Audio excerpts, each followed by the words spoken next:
누가복음 5장 1절에서 11절까지 말씀입니다. 함께 읽겠습니다. 무리가 몰려와서 하나님의 말씀을 들을새 예수는 게네사렛 호숫가에 서서 호숫가에 배 두 척이 있는 것을 보시니 어부들은 배에서 나와서 그물을 씻는지라. 예수께서 한 배에 오르시니 그 배는 시몬의 배라. 육지에서 조금 떼기를 청하시고 앉으사 배에서 무리를 가르치시더니 말씀을 마치시고 시몬에게 이르시되 깊은 데로 가서 그물을 내려 고기를 잡으라. 시몬이 대답하여 이르되 선생님, 우리들이 밤이 새도록 수고하였으되 잡은 것이 없지만은 말씀에 의지하여 내가 그물을 내리리이다 하고, 그렇게 하니 고기를 잡은 것이 심히 많아 그물이 찢어지는지라. 이에 다른 배에 있는 동무들에게 손짓하여 와서 도와달라 하니 그들이 와서 두 배의 채움에 잠기게 되었더라. 시몬 베드로가 이를 보고 예수의 무릎 아래 엎드려 이르되 주여, 나를 떠나소서, 나는 죄인이로소이다 하니, 이는 자기 및 자기와 함께 있는 모든 사람이 고기 잡힌 것으로 말미암아 놀라고 세베대 아들로서 시몬의 동업자인 야고와 요한도 놀랐음이라. 예수께서 시몬에게 이르시되 무서워하지 말라, 이제 후로는 내가 사람을 취하리라 하시니, 그들이 배들을 육지에 대고 든 것을 버려두고 예수를 따르니라. 아멘.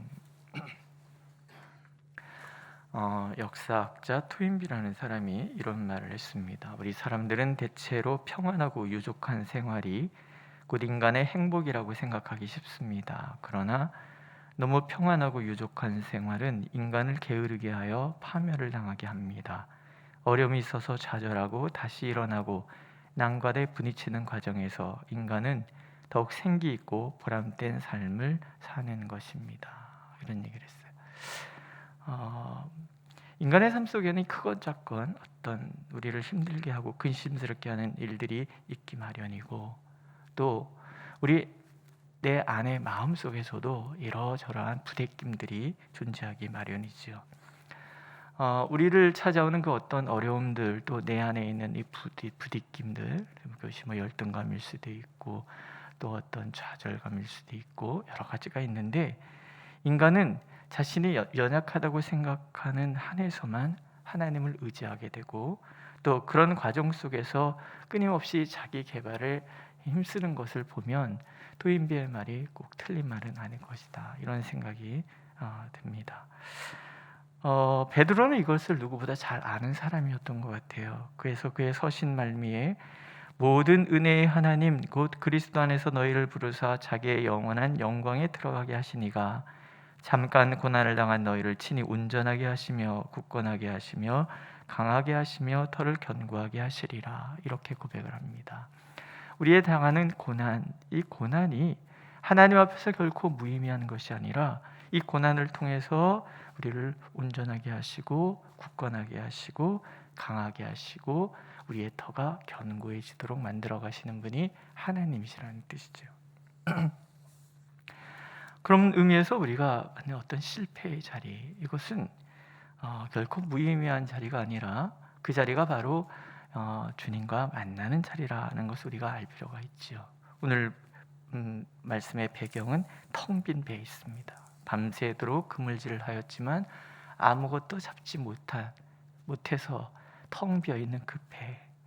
어쩌면 이 텅 빈 배는 그 마음의 표현이기도 합니다. 허망함, 목표한 바를 이루지 못하는 데서 오는 그런 마음, 이렇게 얘기할 수 있겠죠.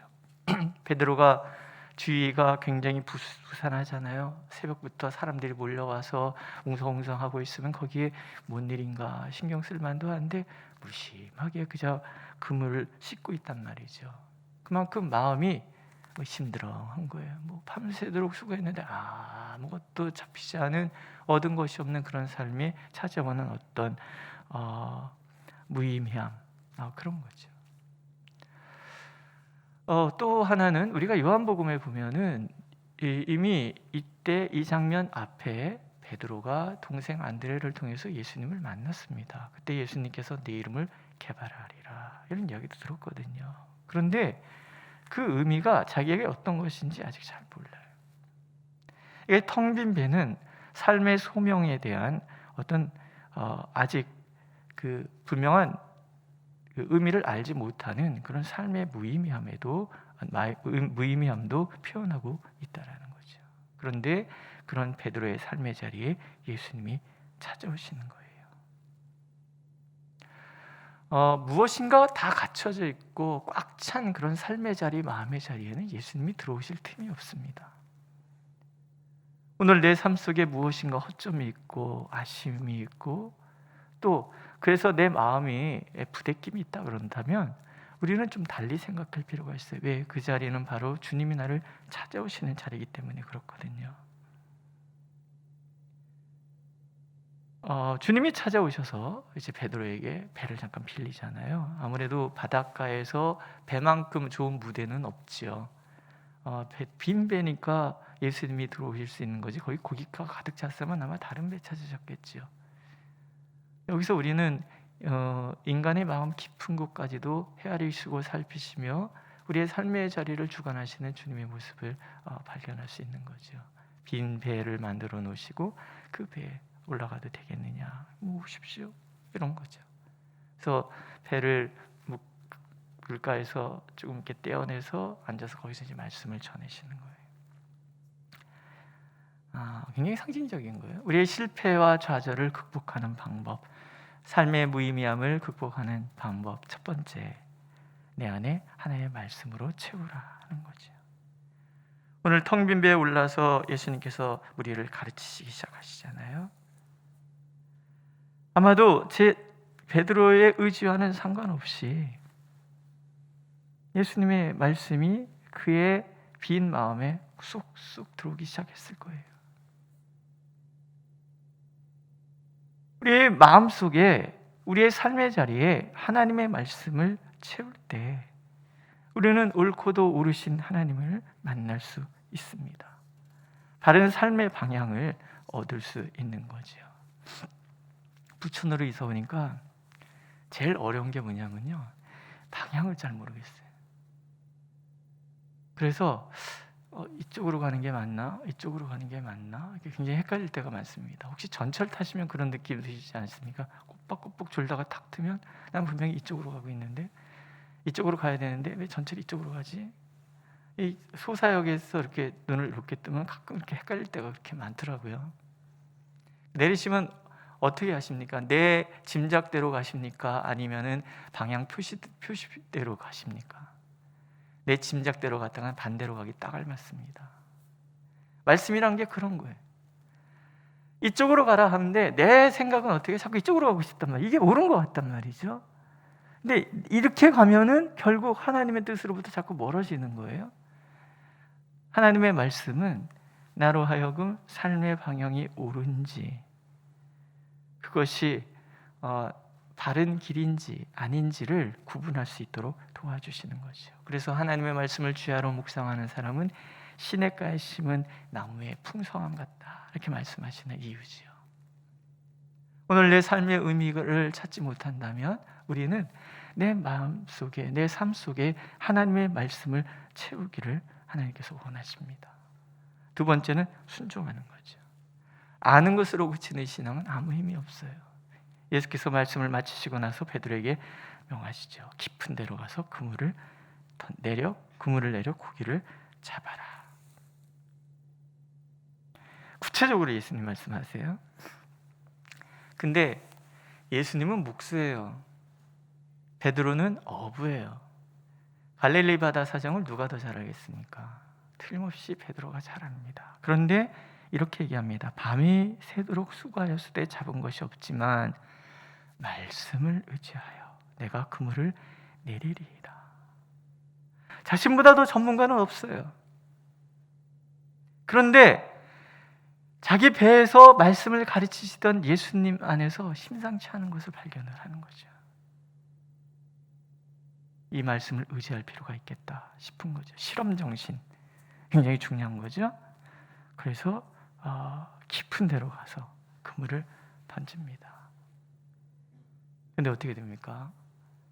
고기가 너무 많이 잡혀서 찢어질 정도가 돼서 옆에 동료를 불러야 되는 거예요. 아마 그 동료가 야고보와 요한이 아니었겠나 싶어요. 왜냐하면 갑자기 뜬금없이 야고보하고 요한이 등장을 하잖아요. 세베대 아들들. 그 배도 빈 배가 두 배에 고기가 가득 잡혀서 배가 잠길 정도가 되는 거예요.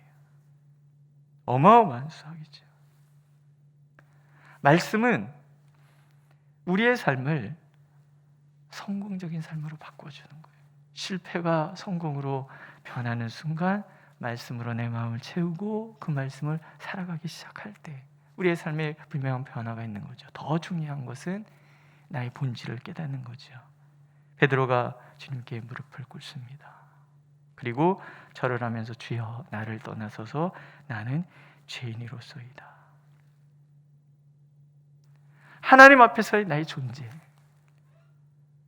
인간이 가장 중요하게 발견해야 될 것은 하나님 앞에서의 나의 무기력함이에요. 무엇보다도 하나님 앞에서의 죄인됨. 늘 하나님을 거역하고 하나님의 뜻에 불순종하며 살아갔던 나의 삶에 대한 자기 인식. 그래서 하나님의 존전 앞에 엎드리는 거죠. 경배하는 거예요. 엎드려서 나를 떠나서 감히 감당할 수 없는 하나님의 모습을 발견하는 거예요. 시내산에서 이스라엘 백성들이 하나님을 만났던 것처럼 성막 가운데 임한 하나님의 영광 앞에 모세가 두려워서 들어가지도 못했던 것처럼 하나님의 존전 앞에서 우리가 참으로 두려움과 또 그 존경하는 그런 마음으로 엎드리는 것 굉장히 중요한 거죠. 그때 하나님께서 소명을 주시잖아요.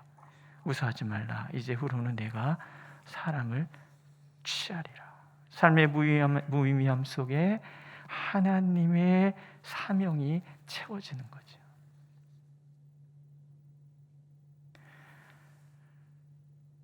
그 소명 앞에서 베드로가 즉각적인 순종을 합니다. 그들이 배들을 육지에 대고 모든 것을 버려두고 예수를 쫓으니라. 참 여기 마음에 와닿는 말씀이 있어요. 모든 것을 버려두고 지금 막 성공을 했어요. 돈 엄청 많이 벌었어요.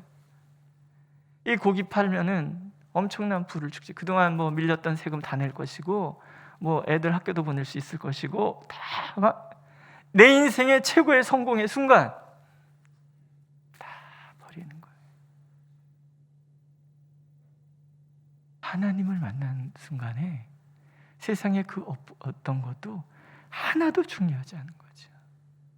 예수님을 만나고 그 안에서 내가 발견되는 것보다 귀하고 소중한 것은 없다라는 거죠. 예수님을 얻고 모든 것을 잃으면 모든 것을 얻는 것이고 예수님을 잃고 모든 것을 얻으면 모든 것을 잃는 것이다. 이런 말들이 괜한 말은 아닌 거예요. 어제 이 말씀을 묵상하다가 문득 이런 생각도 들었어요. 왜 예수님께서는 베드로에게 사람을 낚는 어부가 되게 하리라 했을까? 베드로가 어부라는 것과 연관이 되는 것인데, 베드로는 하나님께서는 우리에게 익숙한 언어로 늘 다가오시는 거예요. 소명이 그런 거죠. 근데 익숙하다라는 것에는 여러 가지가 담겨져 있잖아요. 내 성품과 기질 이런 것도 포함이 되는 거겠죠. 어제 혼자 말씀을 묵상하다가 조용히 기도를 했어요. 그렇구나. 나 아닌 나로 살아가려고 하는 경우가 얼마나 많이 있어요? 예언 참된 교회 오니까 자꾸 강단이 있어야 된다고 해요. 강단이. 단호해야 됩니다. 목사님 뭐 하면서 얘기해요. 근데 제가 한 번도 단호하게 살아본 적도 없고 강단이 있어 본 적이 없었어요. 그냥 저는 이게 제가 착해 보이세요? 사실 착한 게 아니라 겁이 많은 거예요. 할 말을 다 안 하고 사는 게 착해서가 아니라 말하고 나서 뒷감당이 안 돼갖고 제가 그냥 말을 못하고 사는 거예요. 근데 혼자 가만히 생각해봤어요. 그래 이게 나라는 거죠. 이게 나라는 거. 예언 참된 교회 이런 제가 필요해서 하나님이 보낸 것이지 강단 있고 센 목사가 되라고 여기에 보내신 것은 아니다라는 생각을 불현듯이 제가 깨달았습니다. 이 모습 이대로 주 받으시옵소서. 물에 물 탄 듯 뭐에 못 탄 듯 그저 그렇게 들어주고 이해하고 함께 가는 이런 모습이 어쩌면 지금 여러분들에게는 제일 필요한 목사의 모습이 아닐까. 그래서 이렇게 맹하고 뭐 뭔가 겁도 많고 말도 제대로 못하고 뭐 이러는 저를 하나님께서 보내신 게 아닐까, 그런 생각을 문득 했습니다. 그래서 그냥 이 모습 이대로 살아가기로 했습니다. 제가 막 이렇게 안녕하세요 막 이러면은 처음에 굉장히 어색해 하시더라고요. 뭐 목사가 저래? 이런 눈빛으로 이렇게 쳐다보세요. 근데 조금씩 저한테 익숙해져 가시죠. 목사가 메리 크리스마스 이러고 춤도 추고 이러는 거 보면서 그냥 허허 웃으시는데, 그 웃으시면 두 가지 의미가 있다는 거 알아요. 세상에, 목사가 경망스럽게 이런 말도 있을 거고, 아유 우리 목사님 되게 재밌네 이런 말씀도 있을 거고. 그냥 이게 접니다. 하나님 앞에서 그냥 이게 나인 거죠. 나 아닌 나로 살아가라는 것이 아니라 나의 하나님께서 내게 주신 기질과 성품, 또 내가 아는 지식과 재능을 가지고 그냥 하나님 앞에 살아가는 거예요. 이 모습 이대로 주 받아 주소서. 그냥 이대로 내가 살아온 삶 그대로, 내가 가지고 있는 성품 그대로, 내가 가지고 있는 기질 그대로, 우리의 마음길, 바닷길, 마음길, 인생길 모든 것을 다 하시는 주님께서는 이 모습 이대로 받으셔서 이 모습 이대로가 주님의 영광을 가장 잘 드러내는 길이라고 오늘도 말씀하고 계시는 거죠. 믿으십니까? 오늘도 나를 너무나 사랑하시는 하나님께서는 나 있는 삶의 자리 그대로, 텅 비어 있으면 텅 비어 있는 대로, 무엇인가 채워져 있으면 채워져 있는 대로, 실패의 자리면 실패의 자리대로, 성공의 자리는 성공의 자리대로 찾아오셔서 우리를 부르고 계십니다. 그 부르심에 응답할 때 우리의 삶이 최고로 행복하고 최고로 자유하고 최고로 평안한 삶의 자리인 줄로 믿습니다.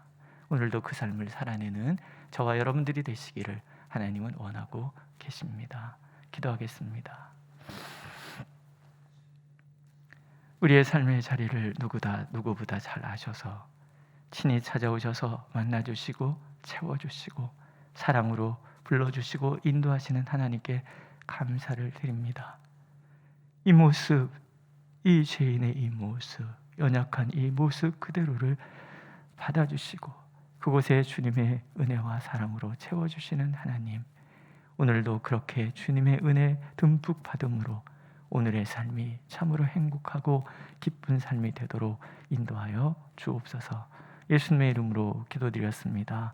아멘.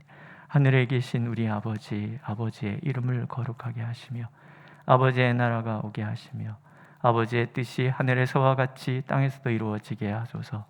오늘 우리에게 일용할 양식을 주시고 우리가 우리에게 잘못한 사람을 용서하여 준 것 같이 우리 죄를 용서하여 주시고 우리를 시험에 빠지지 않게 하시고 악에서 구하소서.